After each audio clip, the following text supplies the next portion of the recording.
भुवनेश्वर रे नववधू को हत्या अभियोग मंचेश्वर भुवनेश्वर थाना दोरकुट साहि रे नववधू तृप्ति नायकों संदेहजनक मृत्यु होईछि। परिवार लोकंकर अभियोग पर बंधा हेले स्वामी विक्रम नायक। हत्या मामला रुजु करी तदंत आरंभ करिछि पुलिस। ससुर घरे तृप्तिंकर संदेहजनक अवस्था मृतदेह मिलिछि। तेबे पूरा घटना को नहीं एबे पुलिस तदंत करुछि। भुवनेश्वर रे नववधू को हत्या अभियोग भुवनेश्वर मंचेश्वर थाना धुरुकुटी साहि रे नववधू तृप्ति नायकों संदेहजनक मृत्यु। तृप्तिंकर परिवार लोकंकर अभियोग पर बंधा हेले स्वामी विक्रम नायक। हत्या मामला रुजु करी तदंत आरंभ करिछि पुलिस। ससुर घरे तृप्तिंक संदेहजनक अवस्था मृतदेह मिलिछि।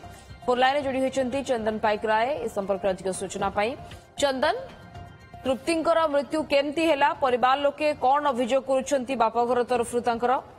देखो विवाह को मात्र वर्षे पूरीनी तारि भितर झुलंता शव एवं झुलंता मृतदेह को देखिबा परे परिवार लोकंक पक्षरु मंचेश्वर थाना रे एने की अभियोग करा जायतिला जे तांको झियो को मारिकी झुली दिया जायति, जाको नै कि पुलिस तदंतवा परे स्वामी को जे विक्रम नायक तांको थाना रे अटक रखिथिला एवं परवर्ती समय गिरफ मध्य दर्शेइछि।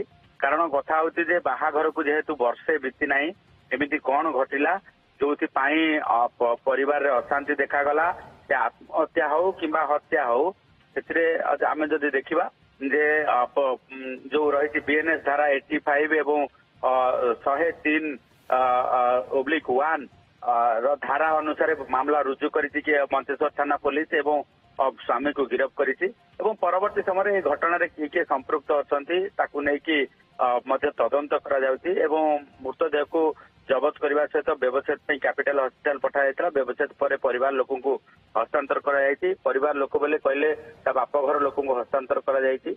परिवार लोकं को कहबा अनुसार जे तांको शारीरिक और मानसिक निर्यातना दिया जाउतिला। विवाह पर तांको स्वामी मारपिट करुथिले एवं जोथि पाई ए घटना घटिछि एवं परिवार लोकंकर सस्पेक्ट अर्थात संदेह जे तांको स्वामी हत्या करबा परे एही भली भाबे झुलई देइछन्ती, जोथि पाई पुलिस मध्य जो रही पंचनामा करने सहित साइंटिफिक टीम सहायतार तदंत आरंभ करिछि। मृतदेह को जबत करिछि। किंतु कथा होछि जे हत्या हो कि से आत्महत्या करंतु तांको शारीरिक मानसिक निर्यातना देबा परे हुए तो से आत्महत्या करिथाई पारंती, जार प्रमाण प्राथमिक भाव पुलिस पाई जेहेतु प्राथमिक तदंतरे पुलिस किसी प्रमाण पाई नहीं कि स्वामी की गिरफ करिछि एवं आज कोर्ट चालान करा जिवो। अपर पक्षरे मृतदेह व्यवच्छेद रिपोर्ट आसिबा परे ए कथाटी स्पष्ट हबो ताको हत्या करा जायछि ना वास्तव रे से आत्महत्या करिसंती।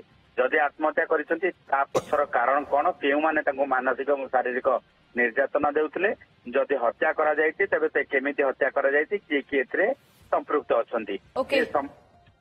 ओके वर्तमान पुलिस दिगरे अधिक तदंत करिबो जे किभଳି परिस्थिति रे नववधूंकर मृत्यु हैला। धन्यवाद चंदन पाइक राय सविशेष सूचना पाई।